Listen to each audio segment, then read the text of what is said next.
چلیں دوسرا سوال پھر بعد میں کر لیں، پہلے میں اس کا جواب دے دوں۔ بسم اللہ الرحمن الرحیم۔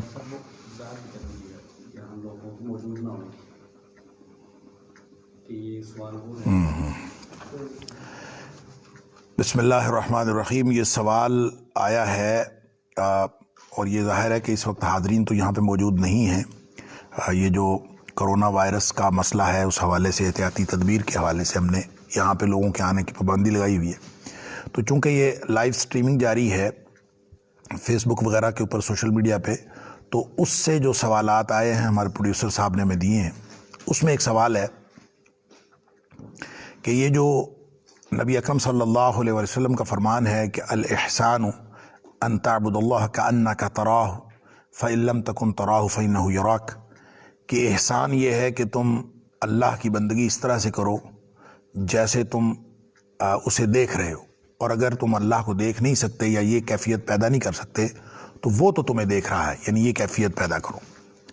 تو سوال یہ ہے کہ ہم یہ اپنے اندر کیسے کیفیت پیدا کریں کہ ہم اللہ کو دیکھ رہے ہیں؟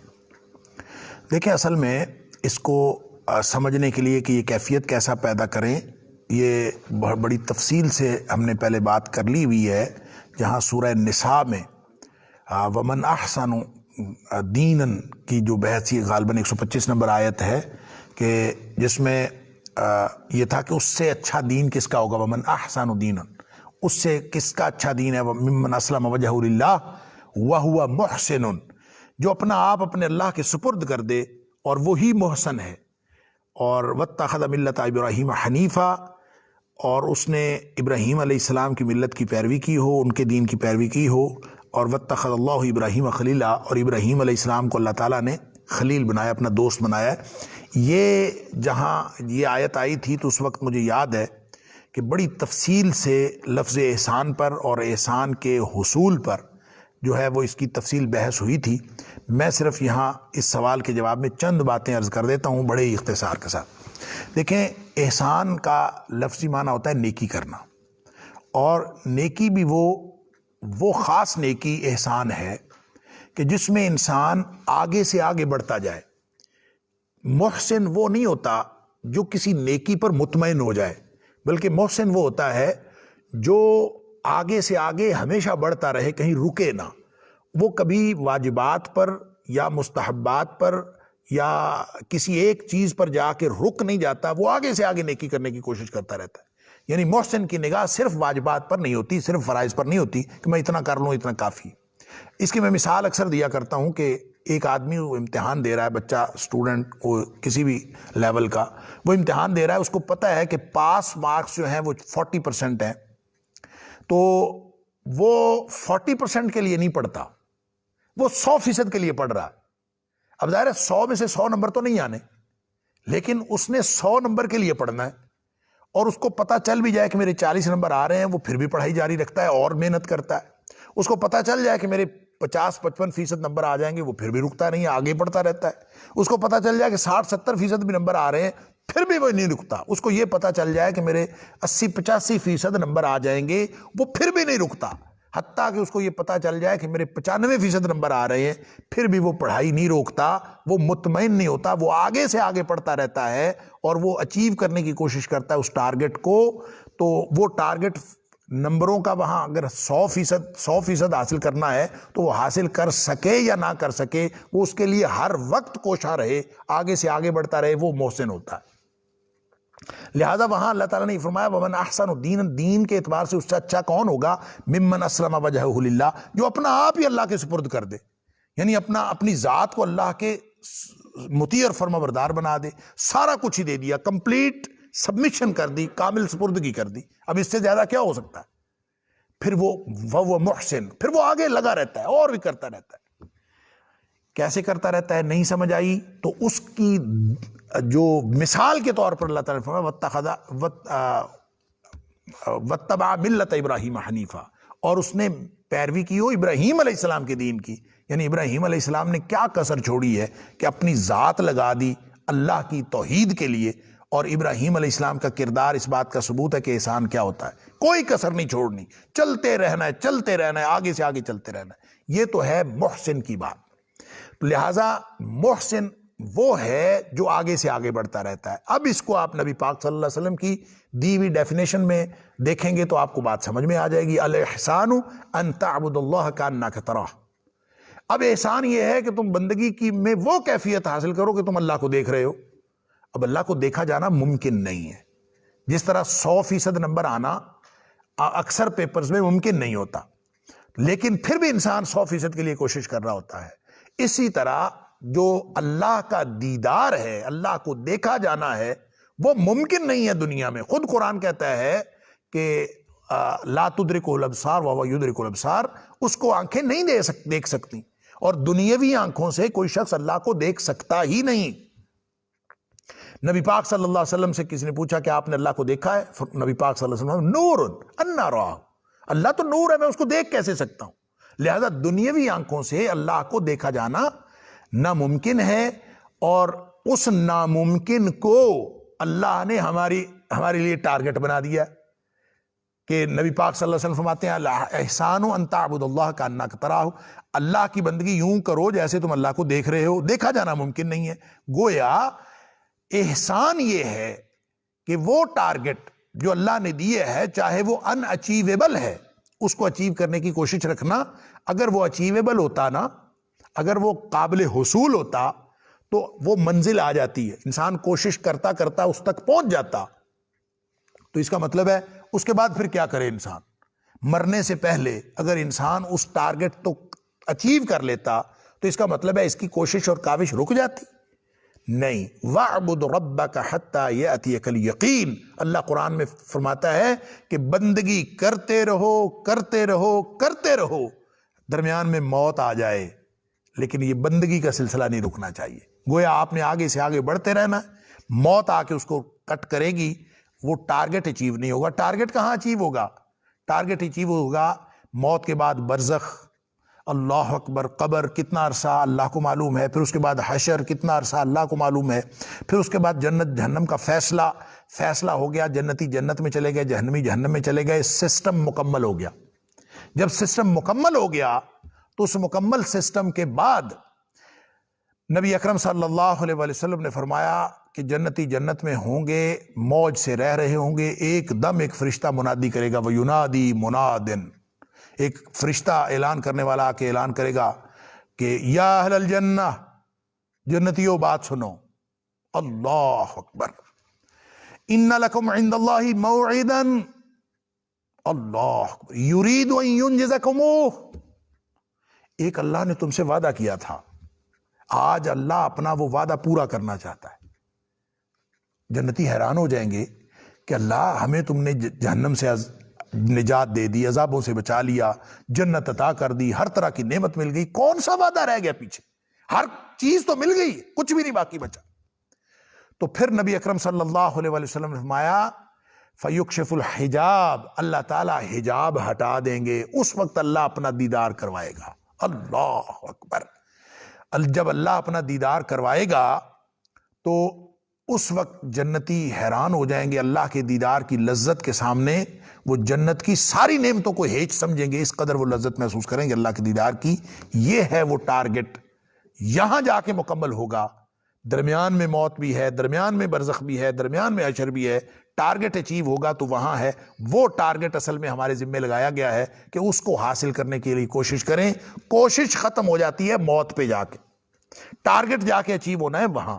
لہٰذا اصل میں ہم سے جو اللہ کا تقاضا ہے وہ یہ کہ آپ اپنی نیکی کو، آپ اپنی عبادت کو بہتر سے بہتر بناتے چلے جاؤ، اور اس کو بہتر کیسے بنانا ہے یہ اللہ ہی کی توفیق سے ممکن ہے۔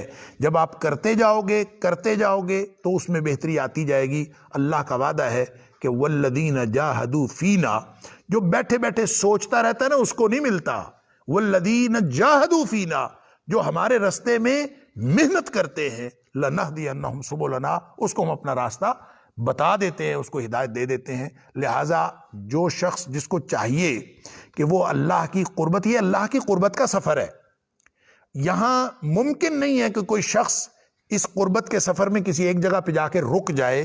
یہ قربت کا سفر جاری رہے گا موت تک، اور آپ نے آگے سے آگے پڑھتا رہنا ہے اس ٹارگٹ کو اچیو کرنے کے لیے. گویا اپنی عبادات کو بہتر سے بہتر بناتے جانا ہے. جیسی بھی عبادت آپ کر رہے ہیں آپ نے اگلا دن اس سے بہتر کرنا ہے. اور اسی کوشش میں, اسی محنت میں نبی پاک صلی اللہ علیہ وسلم نے فرمایا تھا کہ نیکی کے معاملے میں ہمیشہ اپنے سے اوپر والے کو دیکھنا ہے تاکہ تمہارے اندر نیکی کا اور جذبہ پیدا ہو. سارعوا سابقوا, ایک دوسرے سے آگے بڑھو, ایک دوسرے سے آگے دوڑو. یہ ایک دوڑ ہے, اللہ کی قربت کی دوڑ ہے, اور اس میں اپنے آپ کو بہتر سے بہتر بنانا ہے اور اللہ ہی سے توفیق مانگنی ہے. ایاک نعبد و ایاک نستعین, اللہ تیری ہی ہم بندگی کرتے ہیں اور اس کے لیے توفیق اور مدد بھی تجھ سے ہی مانگتے ہیں, اس کے بغیر یہ ممکن نہیں ہے. تو گویا وہی مشق اور اعادہ, عبادت بار بار کرنا, کرتے رہنا, ڈٹے رہنا اور اس پر قائم رہنا, اور اللہ کی پناہ میں آنا شیطان مردود سے, اور اللہ کی حفاظت مانگتے رہنا, اور اس کو کبھی چھوڑنا نہیں ہے, ترک نہیں کرنا, اکتانا نہیں ہے.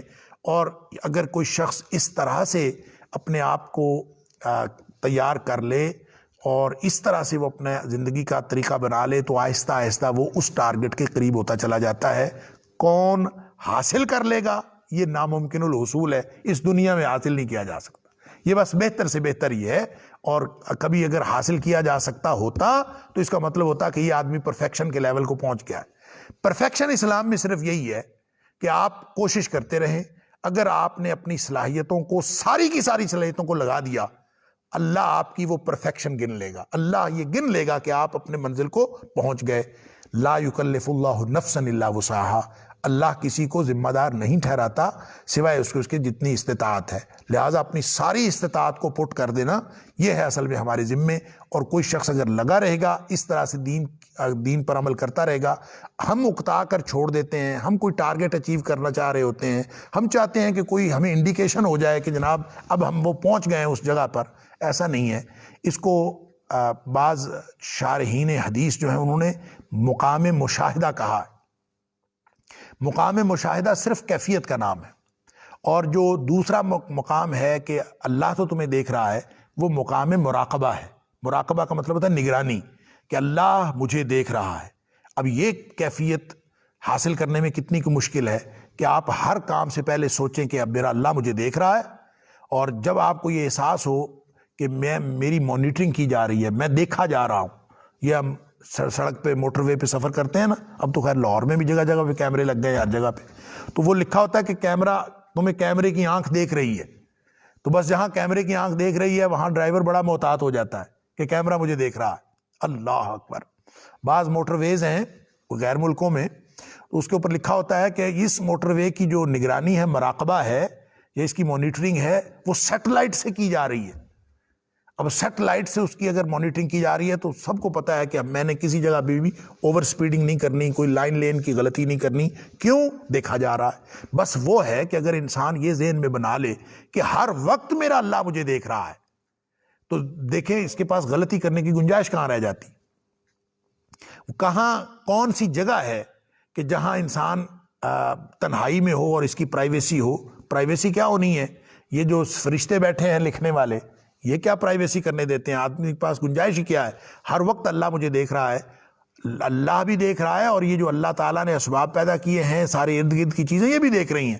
قیامت والے دن زمین نے بھی سارا کچھ بتا دینا ہے. جس زمین پہ کھڑے ہو کے یہ بیٹھ کے آپ نے گناہ کیا اور کسی نے نہ بتایا, تو آپ کے ہاتھوں نے اور پاؤں اور آپ کے جسم نے گواہی دینی ہے آپ کے خلاف. یہ ہے وہ کیفیت کہ میرا اللہ مجھے دیکھ رہا ہے. یہ پیدا کرنے میں تو کوئی مشکل ہی نہیں ہے. جب آپ یہ کیفیت پیدا کر لیتے ہیں تو پھر اگلا مقام بھی کبھی نہ کبھی حاصل ہو جاتا ہے انسان کو, کہ جیسے ہم اللہ کا مشاہدہ کر رہے ہیں. ایسا نہیں ہے کہ اس مقام کوئی ایک خاص منزل ہے کہ جس تک ہم پہنچ جائیں گے. یہ اصل میں وہ ٹارگٹ ہے کہ اللہ ہم سے تقاضا کرتا ہے کہ آپ نیکیوں میں آگے سے آگے بڑھتے چلے جائیں. البتہ بعض اسلاف سے ایسی باتیں موجود ہیں, منقول ہیں, کہ انہوں نے یہ کیفیت کا اظہار کیا کہ ہم تو اللہ سے محو گفتگو تھے, آپ نے ہمیں ڈسٹرب کر دیا. جیسے حضرت عبداللہ بن عمر رضی اللہ تعالیٰ عنہ کے حوالے سے آتا ہے کہ ایک دفعہ طواف کر رہے تھے تو کسی نے مسئلہ پوچھا. طواف کے دوران کسی نے مسئلہ پوچھا, اور طواف ایک ایسی عبادت ہے, آپ سب کو معلوم ہے, کہ جس کو نبی کریم صلی اللہ علیہ وسلم نے فرمایا وہ نماز ہی کی طرح ہے طواف, لیکن اس میں بات کی جا سکتی ہے.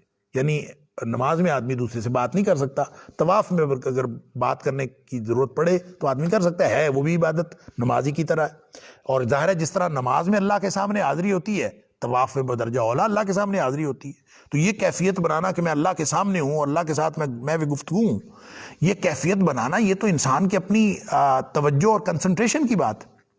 لہٰذا وہ کہتے ہیں کہ عبداللہ بن عمر رضی اللہ تعالیٰ سے کسی نے سوال پوچھا کوئی طواف کے دوران، انہوں نے جواب ہی نہیں دیا اور وہ اسی طرح سے طواف کرتے رہے۔ تو بعد میں جب طواف سے فارغ ہوئے تو بات ہوئی تو انہوں نے کہا جی آپ نے بات ہی نہیں کی، وہ بڑی اہم بات تھی، کسی بچی کے رشتے کی بات تھی یا کوئی معاملہ تھا۔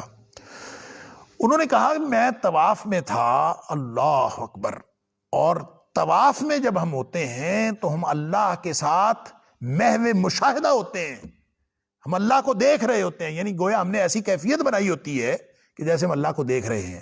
تو یہ تو صرف اپنی توجہ اور کنسنٹریشن کو بہتر بنانے کی بات ہے کہ آپ اس طرح اپنے آپ کو بنا لیں، وگرنہ اللہ کو دیکھا جانا اس دنیا میں ممکن نہیں ہے۔ وہ انشاءاللہ اللہ تعالیٰ ایسے لوگوں کو جو دنیا میں اس کیفیت کو پیدا کرنے کے لیے کوشاں رہے ہوں گے، اللہ تعالیٰ ان کو جنت میں اپنا دیدار کرائے گا۔ تو ہم امید کرتے ہیں کہ انشاءاللہ ہم سب جنت میں اللہ کے دیدار کے مستحق ہوں گے، اللہ تعالیٰ ہم سب کو ان میں سے بنائے۔ سوال یہ ہے کہ ان دنوں جو حالات ہیں، انسان نماز جماعت سے پڑھنا چاہتا ہے، جمعے کے ساتھ غمگین ہوں اس وجہ سے کہ میں نہیں جا پا رہا، یعنی دل دکھی ہے، لیکن حالات یہ ہیں تو کیا میں ذمہ دار تو نہیں ہوں؟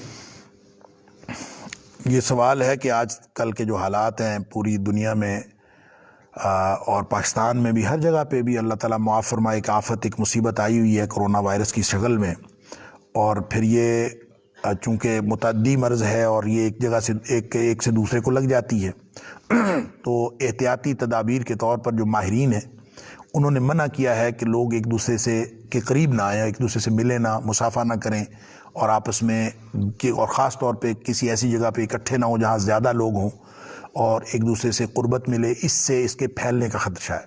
اور پھر ظاہر ہے جب یہ پھیلتی ہے، ایک کو اگر لگی ہوئی ہو اور وہ ظاہری طور پر ضروری نہیں کہ اس کے اندر علامات بھی ہوں، یہ اور زیادہ خطرناک ہے اس کی کہ اس کی علامات بھی ظاہر نہیں ہوتی، اور ہو سکتا ہے کہ جب دوسرے کو لگے تو اس کے لیے جان لیوا ثابت ہو۔ تو یہ دونوں طرف سے خطرناک ہے، اپنے لیے بھی اور دوسروں کے لیے بھی۔ تو اس لیے پوری دنیا میں اکثر ممالک میں مساجد بند کر دی گئی ہیں، اور ان کا خیال یہ ہے کہ یہ اس طرح سے انٹریکشن ہوگا تو اس میں بیماری بڑھنے کا اور بیماری پھیلنے کا خدشہ ہے، اور جہاں موت کا خدشہ ہو وہاں پہ اس طرح کی نیکیوں سے بھی رک جانا چاہیے۔ اور انسان کی عظمت زیادہ ہے اور انسان کی عظمت تو کعبے سے بھی زیادہ ہے، لہٰذا انسانی جان کی حرمت کے لیے یہ فیصلے مختلف ممالک میں کیے گئے، اور پاکستان میں بھی بہرحال اس کو محدود کرنے کے لیے فیصلے کیے گئے، اگرچہ علماء نے جو متفقہ فیصلہ تمام مکاتب فکر کے علماء کا تھا وہ یہ کہ مسجدیں کسی صورت بند نہیں کی جائیں گی۔ لہٰذا اس میں ایک تو مساجد بند کرنے کے حوالے سے ایک پہلو ہے رخصت کا، کہ خوف کی صورت میں لوگوں کو رخصت دے دی جائے کہ لوگ مسجد میں نہ آئیں۔ یہ تو حدیث سے بھی ثابت ہے اور یہ ٹھیک ہے، دینی چاہیے، اور لوگوں کو بھی اس رخصت سے فائدہ اٹھانا چاہیے۔ اور جب لوگ اس رخصت سے فائدہ اٹھا رہے ہیں اور اٹھا رہے ہوں، گھروں میں نمازیں پڑھ رہے ہوں، تو یہ چونکہ حدیث سے ثابت ہے کہ گھروں میں نمازیں پڑھنی چاہیے، اور یہ بات بھی حدیث سے ثابت ہے اور بڑی واضح۔ اب تو سوشل میڈیا نے کسی شخص کے پاس کم علم نہیں رہا، ہر ایک کے پاس سارے علم پہنچ گئے، اور بڑی اوور ڈوزنگ ہے میں سمجھتا ہوں علم کے اعتبار سے، تدبیر والے بھی اور تقدیر والے بھی اور توکل والے بھی، سب کی جو طرف سے جو رہنمائی ہے وہ بہت زیادہ، اور اس قدر زیادہ کہ بندہ پریشان ہو جاتا ہے سن کے اور دیکھ کے۔ تو یہ بات یقین کر لینی چاہیے کہ جب اللہ کے رسول صلی اللہ علیہ وسلم کی دی ہوئی رخصت سے، کہ جب آپ کو کوئی خطرہ ہو، کوئی خوف ہو، کوئی مصیبت ہو، کوئی پریشانی ہو، حتیٰ کہ بارش ہو اور آپ کے لیے مسجد میں پہنچنا ممکن نہ ہو، تو نبی کریم صلی اللہ علیہ وسلم، بخاری شریف کی حدیث ہے کہ آپ کہہ دیتے تھے کہ مؤذن کو کہ حی علی الصلاۃ کی بجائے آپ کہہ دو کہ الا صلوا فی الرحال، کہ اپنے اپنے گھروں میں نماز پڑھ لو۔ تو جب اللہ کے رسول صلی اللہ علیہ وسلم کی دی ہوئی رخصت سے کوئی شخص فائدہ اٹھا رہا ہے تو وہ یہ یقین رکھے کہ اس کے ثواب میں کمی نہیں ہو رہی۔ ثواب میں کمی اس وقت ہوگی جب وہ اپنی مرضی سے کرے۔ اپنی مرضی سے کرے گا تو پھر ثواب میں کمی ہوگی۔ جب وہ اللہ کے رسول صلی اللہ علیہ وسلم کی دی ہوئی رخصت سے فائدہ اٹھا رہا ہے تو یہ یقین رکھے کوئی غمگین ہونے کی ضرورت نہیں ہے، یہ ہمارے جذبات کی بات ہے، یہ غمگین ہونے کی ضرورت نہیں ہے، اللہ تعالیٰ پورا ثواب دے گا۔ لہٰذا آپ لوگ اگر کسی تدبیر کے تحت گھروں میں بیٹھے ہیں اور گھروں میں نمازیں پڑھ رہے ہیں، اور گھروں میں ہی نمازیں پڑھنی چاہیے، اس رخصت سے فائدہ اٹھانا چاہیے، اور وہاں یہ یقین رکھنا چاہیے کہ انشاءاللہ اللہ تعالیٰ اجر پورا دے گا، ثواب میں کوئی کمی نہیں ہوگی۔ لیکن اس کا جو دوسرا پہلو ہے وہ میں ضرور بیان کرنا چاہتا ہوں، وہ یہ کہ یہ رخصت شریعت نے دی ہے اور اس رخصت سے فائدہ اٹھانا بھی ضروری ہے اور احتیاطی تدبیر اختیار کرنا بھی ٹھیک ہے، لیکن مسجد پر پابندی لگا دینا کہ مسجد کے اندر بالکل کوئی نہیں آ سکتا، یہ ان رخصت کی احادیث سے ثابت نہیں ہوتا۔ رخصت کی احادیث سے یہ بات ثابت نہیں ہوتی کہ مسجد کے اوپر آپ پابندی لگا دیں کہ وہاں پہ کوئی بھی نہ آئے۔ ہاں، اگر موت یقینی ہو کسی کے مسجد میں آنے پر تو پھر پابندی لگ سکتی ہے، جیسا کہ بہت سارے علماء نے کہا ہے کہ اگر شریعت بندہ نہیں مارتی، یہ بالکل ٹھیک ہے، شریعت بندہ نہیں مارتی، اگر یہ معلوم ہو کہ مسجد میں جانے سے بندہ مر جاتا ہے تو پھر نہیں جانا چاہیے۔ لیکن کیا جو موجودہ صورتحال میں جو ماہرین نے، طبی ماہرین نے جو معلومات دی ہیں اس کے مطابق مسجد میں جانے سے بندہ مرنا یقینی ہے؟ بالکل یقینی نہیں ہے۔ اگر کوئی شخص مسجد میں چلا جاتا ہے تو مسجد میں جانے سے ایک امکان ہے کہ کسی کو لگی ہو یہ بیماری تو اس کو بھی لگ جائے، اور جب اس کو لگ جائے، اس کو اگر بیماری لگ جائے 50% چانسز ہیں، اللہ کو معلوم ہے لگتی ہے کہ نہیں لگتی ہے۔ احتیاطی تدبیر پوری کرنی چاہیے، جیسا کہ آج کل مساجد میں اللہ کا شکر ہے کہ ساری مساجد میں تقریباً قالین اٹھا دیے گئے ہیں، وہاں پہ ننگے فرش پہ لوگ نمازیں پڑھ رہے ہیں، اور اکثر مساجد میں ہر نماز کے بعد اس کے فرش کو جو ہے وہ فینائل ڈال کے دھویا جا رہا ہے، یہ کم از کم اس کی ٹاکی ماری جا رہی ہے، اس کو صاف کیا جا رہا ہے ہر نماز کے بعد، یا پھر ہماری جو کیمپس کی مساجد ہے اس پہ 2 دفعہ صبح و شام اس کو دھویا جا رہا ہے فینائل ڈال کے۔ تو یہ وہ ساری احتیاطی تدابیر ہیں، اگر یہ بیمار آدمی نہ آئے اور کمزور لوگ نہ جائیں، جن نے احتیاط کرنی وہ بھی نہ جائیں، اور سب لوگ گھروں میں پڑھیں اور یہ یقین رکھیں کہ پورا ثواب ملے گا۔ لیکن مسجد بند کرنا یہ کسی صورت جائز نہیں ہے، میں اس کو جائز نہیں سمجھتا، اس لیے کہ مسجد پر پابندی لگانے کی بات اور ہے، اس رخصت سے فائدہ اٹھانے کی بات اور ہے۔ مسجد میں پابندی صرف اس صورت میں لگ سکتی ہے کہ اگر مسجد میں جانے سے یقینی موت ہو، ایسا ہرگز نہیں ہے، 50% چانسز لگ جائے، اور جن کو لگ بھی جائے تو خود طبی ماہرین بتا رہے ہیں کہ اگر بیماری لگ بھی جائے، اس کو جراثیم گھس بھی جائیں، وائرس اندر چلا بھی جائے، تو بھی 90-92% چانسز ہیں کہ وہ بچ جائے گا۔ جو چائنا کا ریٹ ہے، مورٹیلٹی ریٹ، وہ 3% ہے، 2 سے 3% لوگ فوت ہوئے ہیں، باقی 97% جو ہے وہ صحت یاب ہوئے ہیں۔ پاکستان میں اب تک اللہ کا شکر ہے جو مورٹیلٹی ریٹ ہے وہ 1% بھی نہیں ہے، یعنی 100 میں سے ایک آدمی بھی فوت نہیں ہوا، اللہ کا شکر ہے۔ 99% لوگ جو ہے وہ صحت یاب ہو رہے ہیں۔ تو جب یہ صورت ہو تو یہ کہنا کہ مسجد میں جانے سے موت آ جاتی ہے اور شریعت بندہ نہیں مارتی، میرے خیال میں یہ ٹھیک نہیں ہے۔ واللہ عالم، یہ میری رائے ہے، آپ کو ضروری نہیں کہ آپ میری رائے سے اتفاق کریں۔ البتہ اس خوف کی حالت میں اور اس خطرے کی حالت میں شریعت نے جو ہمیں رخصتیں دی ہیں ان رخصتوں سے ضرور فائدہ اٹھانا چاہیے، اور لوگوں کو گھروں میں نمازیں پڑھنی چاہیے۔ لوگوں کو گھروں میں نماز پڑھتے ہوئے ذرہ بھر دل میں یہ غم نہیں لانا چاہیے کہ ہم ثواب سے محروم رہ رہے ہیں۔ انشاءاللہ ثواب میں ذرہ بھر بھی کمی نہیں ہے۔ یہ 2 وجہ سے ہے، اس وجہ سے بھی کہ شریعت نے رخصت دی ہے، اس وجہ سے بھی کہ نبی پاک صلی اللہ علیہ وسلم نے رخصت دی ہے، اور اس وجہ سے بھی کہ ان حالات میں جو ہماری حکومتی احکام ہیں ان پر عمل کرنا بھی سمع و طاعت کے شریعت کے جو قوانین ہیں ان کے تحت ان کی پابندی کرنا ہمارے اوپر فرض ہے۔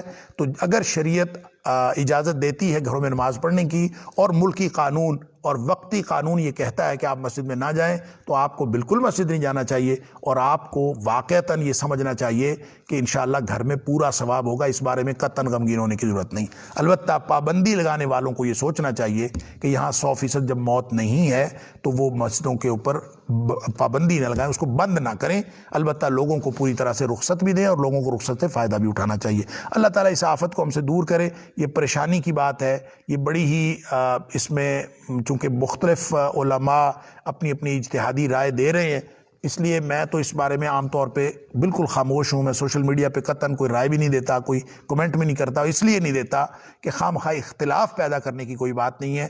اس موقع پہ اتفاق پیدا کرنا چاہیے, اتفاق رکھنا چاہیے.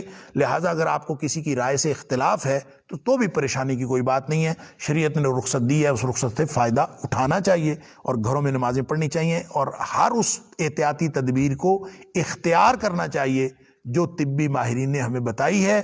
اور اس تدبیر کو اختیار کرتے وقت ابھی درس کے اندر بھی تدبیر اور توکل کی بحث آئی, تدبیر اور تقدیر کے تعلق کی بات آئی. تو تمام احتیاطی تدابیر اختیار کرتے وقت ایک لمحے کے لیے بھی ذہن میں یہ نہیں آنا چاہیے کہ یہ تدبیر مجھے بیماری سے بچائے گی. ہر لمحہ یہ ذہن میں آنا چاہیے کہ یہ تدبیر کرتے ہوئے بھی اس کی تاثیر اللہ کے ہاتھ میں ہے. مجھے بیماری سے بچانے والا اللہ ہے اور اللہ ہی نے مجھے محفوظ رکھنا ہے. توکل اللہ پر ہونا چاہیے, لیکن یہ مسبب الاسباب کا حکم ہے کہ تدابیر اختیار کرنی چاہیے.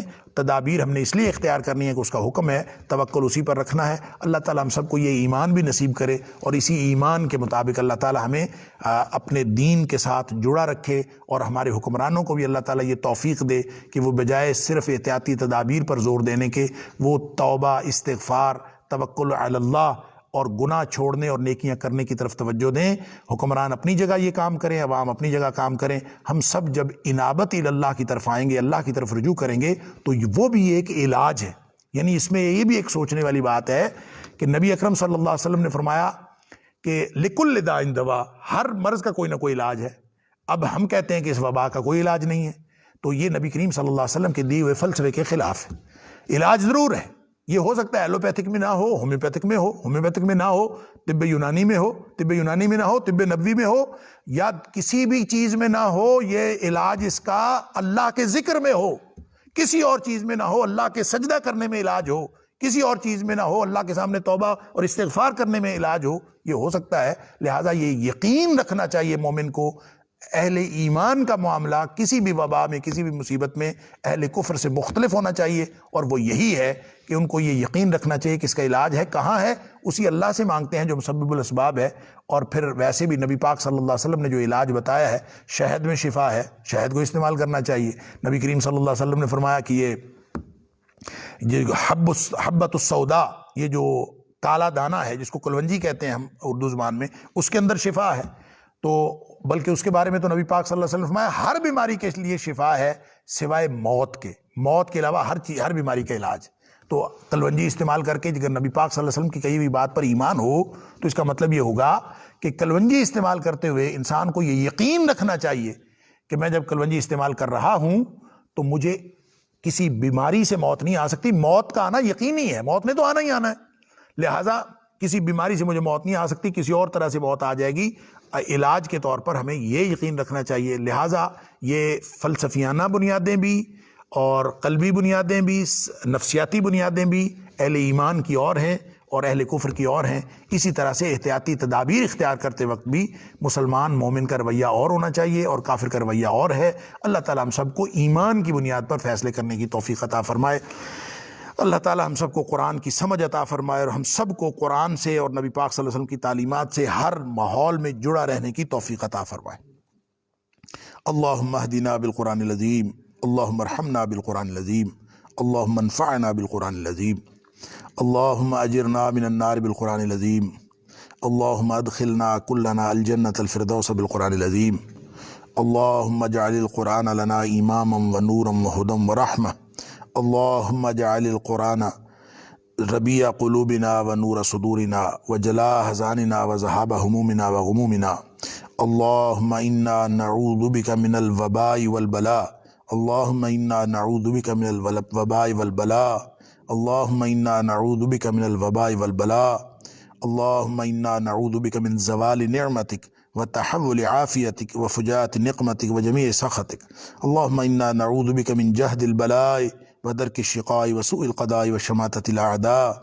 اللہم انا نعوذ بک من الہم والحزن ونعوذ بک من العجز والکسل ونعوذ بک من البخل والجبن ونعوذ بك من غلبة الدين وقهر الرجال یا حی یا قیوم برحمتک نستغیث یا حی یا قیوم برحمتک نستغیث یا حی یا قیوم برحمتک نستغیث وصلی اللہ تعالی علی خیر خلقہ محمد وآلہ وصحبہ اجمعین آمین آمین برحمتک یا ارحم الراحمین.